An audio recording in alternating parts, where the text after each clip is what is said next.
जय हिंद दोस्तों, युगचरण चैनल में आपका हार्दिक स्वागत है। आज मैं बात करूंगा अपने सर्विंग सोल्जर और रिटायर्ड सोल्जर्स की। यानी ये बिल्कुल इनकी अनदेखी की जा रही है, चाहे रेस्पेक्ट का मामला हो, चाहे इनके वेलफेयर के मामला हो, चाहे इनके बहुत सारे ऐसे इश्यूज हैं जो कि सरकार बिल्कुल भी तरजीह नहीं दे रही है। अब ये मामला उठाया है राहुल गांधी जी ने और संसद में, लोकसभा में। मैं इनका स्वागत करता हूं, सैल्यूट करता हूं कि आखिर सैनिकों के मुद्दे माननीय यानी विपक्ष के बड़े नेता कांग्रेस पार्टी के, यानी मैं हीरो कहूंगा, राहुल गांधी जी ने सैनिकों के प्रति अपनी निष्ठा दिखाई है। लगातार सैनिकों से मिल रहे हैं, सैनिकों के मुद्दों को सड़क पर भी उठा रहे हैं, जंतर मंतर पर भी उठा रहे हैं और सदन में उठाया। माननीय रक्षा मंत्री जवाब दें, क्या सैनिकों का सम्मान हो रहा है? जो सैनिक सम्मान के लिए अपने प्राणों की आहुति दे रहा है, क्या आपके राज्य सरकार है और सरकार में सैनिकों के साथ भेदभाव, दुर्भाव, मारपीट और कई एक उदाहरण दिए गए। और उसके बाद कहा, क्या ईसीएचएस में बढ़ता हुआ भ्रष्टाचार, क्या पूर्व सैनिकों, उनके परिवारों को सही तरीके से इलाज हो रहा है? उन्होंने कहा डिसेबिलिटी पेंशन पर टैक्स, यानी सैनिकों के ऊपर आप टैक्स लगाने की बात कर रहे हो। अग्निपथ योजना के साथ उनको लपेटा। साथ ही उन्होंने कहा है आपकी नीयत पर सवाल है। तमाम मुद्दों को लेकर कहा कि एक्स सर्विसमैनों को 8वें वेतन आयोग में किस तरीके से फायदा होगा। जहां सरकार, आप देख सकते हो कि जो 18 सवाल डाले, उन्होंने मिलिट्री सर्विस पे पर भी बड़ा सवाल डाल दिया। लगातार कह रहे हैं कि जो डिफेंस पेंशनर है सरकार के बजट पर काफी हावी होते जा रहे हैं। सरकार चाह रही है कहीं ना कहीं इस बजट को, यानी पेंशनर्स बजट को कम किया जाए और जितने पेंशनर उनसे पैसा वसूला जाए, इसलिए उन्होंने डिसेबिलिटी पेंशन पर भी टैक्स लगाया, मिलिट्री सर्विस पे भी तलवार लटका दी है। अब इन मुद्दों को लेकर मैं आपसे बात करूंगा, आखिर कौन कौन से सवाल पूछे, रक्षा मंत्री ने क्या जवाब दिया। साथ ही मैं कर्नल रोहित चौधरी, जो इनकी एक्स सर्विसमैन विंग है नेशनल लेवल पर, एक बड़ी पार्टी है जो एक्स सर्विसमैनों के मुद्दे उठा रही है और एक्स सर्विसमैनों को लामबंद कर रही है कि आइए हमारी पार्टी से जुड़िए। इसके ऊपर भी चर्चा करेंगे। जैसा इन्होंने प्रेस कॉन्फ्रेंस में कहा कि सैनिकों को कहां कहां सैनिकों की उपेक्षा की जा रही है और बहुत सारे उन्होंने उदाहरण दिए। रिसेंटली दिया कि प्रयागराज नैनी में एक भूतपूर्व सैनिक दिलीप कुमार को पुलिस किस तरीके से पैर से मारती है, उसकी जिक्र किया। और एक एक्स सर्विसमैन ग्वालियर के पास भिंड के अंदर सूबेदार मेजर राकेश राजावत को एक वहां का टीआई यानी थाना प्रभारी गाली गलौज करके किस तरीके से उन्हें पीटता है, जिनको अभी आप समझ सकते हो कि वेटरन्स अचीवर अवार्ड मिला था। तो इस तरीके का जो पुलिस का रवैया है, तो उस कैसे सैनिकों का सम्मान दिलाया जाए और सैनिकों को एकजुट करने की इन्होंने जो मुहिम चलाई, इसके ऊपर ही बात करेंगे। ये बताना चाहूंगा, इस मौके पर मैं आपको बताना चाहूंगा कि जो आज देश के जो हालात हैं वो किस तरह के हैं। एक मैंने एग्जांपल दिया कि अभी कुछ दिन पहले हमारे गुड़गांव में, फिर उसके बाद प्रयागराज के अंदर, उससे पहले भुवनेश्वर में, इंदौर में, राजस्थान के जयपुर के पुलिस स्टेशन के अंदर जिस तरह से हमारे पैरा कमांडो को जो सर्जिकल स्ट्राइक के अंदर जिसने हिस्सा लिया हुआ था उसकी मार पिटाई हुई। इस तरह की जो वारदात जो बढ़ती चली जा रही है पिछले कुछ समय के अंदर, ये एक इनटॉलरेंस का माहौल पैदा पूरे देश भर में हो रहा है। इसको हम कतई बर्दाश्त नहीं करेंगे। तो आइए बात करते हैं भारत सरकार, रक्षा मंत्रालय, भूतपूर्व सैनिक कल्याण विभाग, लोकसभा प्रश्न संख्या 4739 20 मार्च 2026 को उत्तर के लिए प्रस्तुत किया। सबसे पहले राहुल गांधी जी कह रहे हैं, क्या रक्षा मंत्री बताने की कृपा करेंगे कि सरकार ने विगत 10 वर्षों में भूतपूर्व सैनिकों को ईसीएचएस के जरिए किस तरीके से इलाज का प्रावधान किया है, यानी आपके पास कितने पॉलीक्लिनिक हैं, कितने इंडिपेंडेंट हॉस्पिटल हैं और अपना कितना बजट दिया है 10 साल में, सिलसिलेवार बताने की कृपा करें। हाल ही बहुत सारी अनियमितताएं, बहुत सारा भ्रष्टाचार, बहुत सारी भूतपूर्व सैनिकों की उपेक्षा, इलाज सही न मिलना, बहुत सारे उन्होंने कहा खबरें चली हैं, वीडियो चले हैं और उनके ऊपर आपका क्या कहना है। बहुत सारे इंडिपेंडेंट हॉस्पिटल हैं, उनका आपने बिल का क्लेम, बिल का भुगतान नहीं किया। साथ ही उन्होंने कहा है कि जो डिसेबिलिटी पेंशन है, डिसेबिलिटी पेंशन के ऊपर आपने टैक्स लगाया, इसका क्या प्रावधान है? आपने डिसेबिलिटी पेंशन को 2 भागों में क्यों बांटा और आपका क्या मंशा है कि आगे आने वाले कल, जैसा अभी दिख रहा है कि अधिकारियों भी उसके अंदर आ रहे हैं, आगे आने वाले 8वें वेतन आयोग में लगभग जेएसयू जवान भी इस शिकंजे में आएंगे। क्यों आप उनके, यानी उनका कोई आय नहीं है, आयकर क्यों? उन्होंने कहा है उनकी कोई इनकम नहीं है, उन्होंने अपना शरीर को त्यागा है, यानी उनका घायल लोग हैं और जो अपनी जीविका किस तरह जी रहे हैं, उनसे टैक्स लेना क्या सही है? ये सारे सवाल हैं, जैसा कि आप देख सकते हो, मैं आपको स्क्रीन पर दिखा रहा हूं। राहुल गांधी जी ने, क्या सरकार ने विगत 10 वर्षों में ईसीएचएस के आवंटन की बात की है, सीएजी की बात की है, सरकार द्वारा ईसीएचएस के लिए और इंप्रूव करने के लिए क्या क्या कदम है, भूतपूर्व सैनिकों को अलग अलग श्रेणियों में बांट करके आपने टैक्स क्यों लगाया, और उनके जितने वेलफेयर संबंधी मेजर्स के ऊपर सवाल उठाए। अब रक्षा राज्य मंत्री जी जवाब देते हैं, जो श्री संजय सेठ जी हैं, और उन्होंने इसके ऊपर कहा है कि हमने बहुत सारे पॉलीक्लिनिक बनाए हैं, नए इनपेनल हॉस्पिटल किए हैं और बजट बढ़ाने का प्रावधान किया है, ताकि जितने रिटायर्ड सोल्जर हैं, अधिकारी, उनको, उनके परिवारों को पूरी तरीके से यानी चिकित्सा का लाभ मिल सके। साथ ही आप देख सकते हो 2 पेज के जवाब में उन्होंने कहा है कि ये जो गोलमोल जवाब दिया है डिसेबिलिटी पेंशन के ऊपर, जैसा हम सभी जानते हैं कि जो रिटायर्ड होने के बाद सर्विस पेंशन और डिसेबिलिटी पेंशन ले रहे हैं उनको अब टैक्स देना होगा, चाहे आप अफसर हैं, चाहे आप जेसी हो, चाहे आप जवान हैं।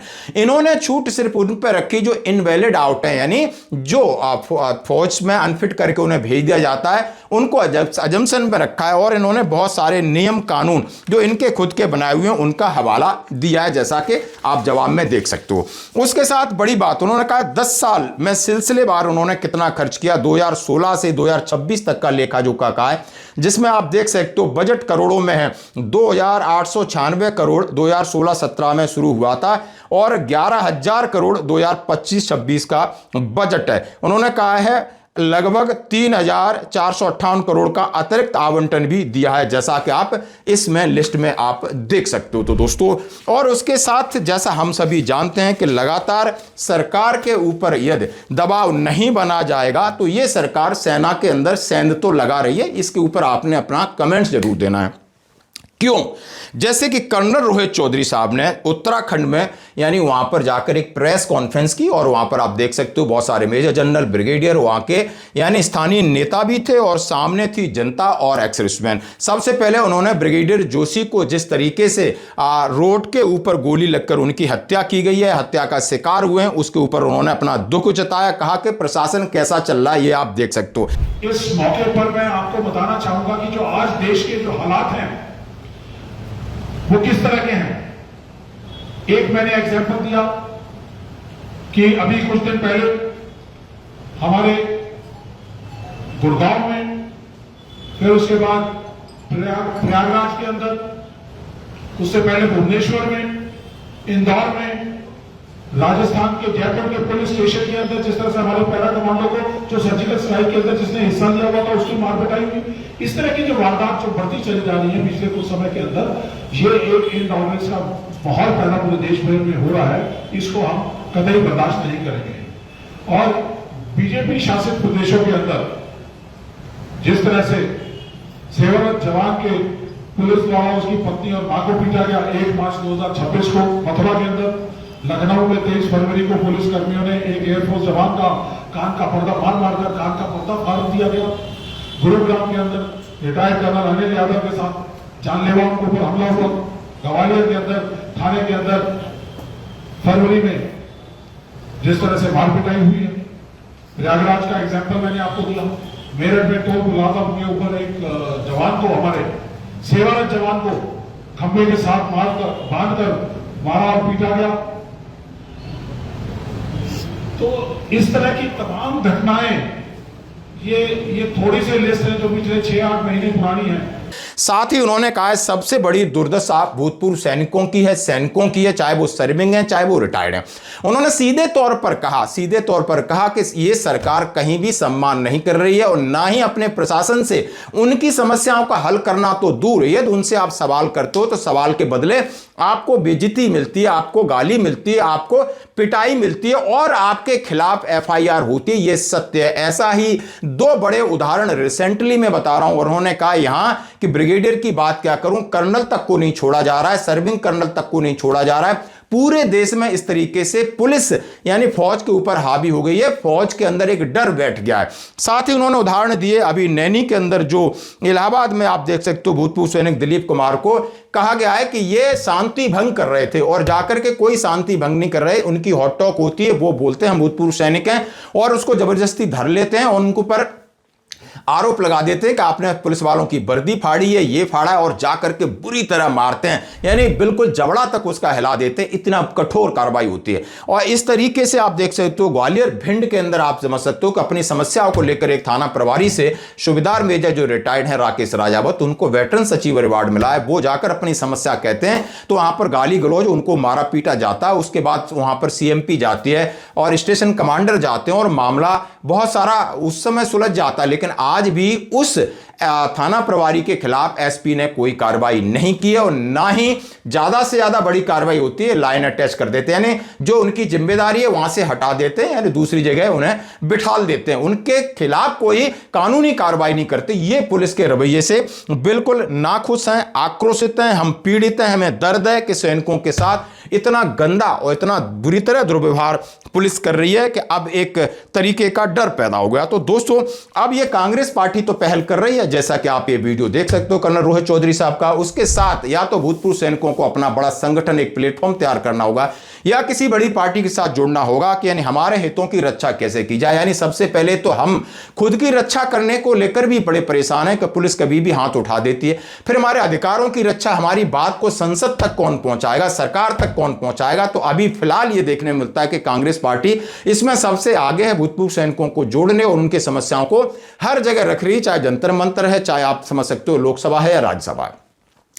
अब मैं आने वाले कुछ मुद्दों के ऊपर बात करूंगा जिनको लेकर आपको सजग रहना होगा। और सबसे बड़ी बात है कि सर्विंग जितने हमारे सोल्जर हैं वो अपने प्रोटोकॉल्स में वो अपनी बातें नहीं रख सकते, ना ही वो हड़ताल कर सकते, ना ही वो कोई मेमोरेंडम दे सकते, लेकिन कम से कम रिटायर्ड अधिकारी बहुत सारे सोशल मीडिया पर लामबंद हैं, जमीन पर भी आ रहे हैं। तो हम सबसे निवेदन करते हैं कि आपको एक बड़ा मंच तैयार करना होगा, उस बड़े मंच पर अपनी ताकत दिखानी होगी ताकि 8वें वेतन आयोग में जिस तरीके से जो सवाल किए गए हैं, क्या पेंशनर्स बोझ बनते जा रहे हैं, क्या मिलिट्री सर्विस पे जरूरी है, ऐसे सवाल हैं। तो यानी कहीं ना कहीं हमारे भविष्य में हमारे लोगों के वेलफेयर के साथ सरकार की क्या मंशा है, सरकार क्या छेड़छाड़ कर सकती है, इसके ऊपर हमें पहले से ही सरकार को घेरना होगा। वेतन आयोग को हमें इसके ऊपर जस्टिफिकेशन देना होगा कि आखिर पेंशनर बोझ क्यों है, आखिर मिलिट्री सर्विस पे का क्या प्रावधान है। नहीं तो कहीं ना कहीं सरकार की मंशा से ऐसा लगता है कि कुछ न कुछ यानी सरकार इसके अंदर कोई न कोई बदलाव करेगी, जैसा कि उन्होंने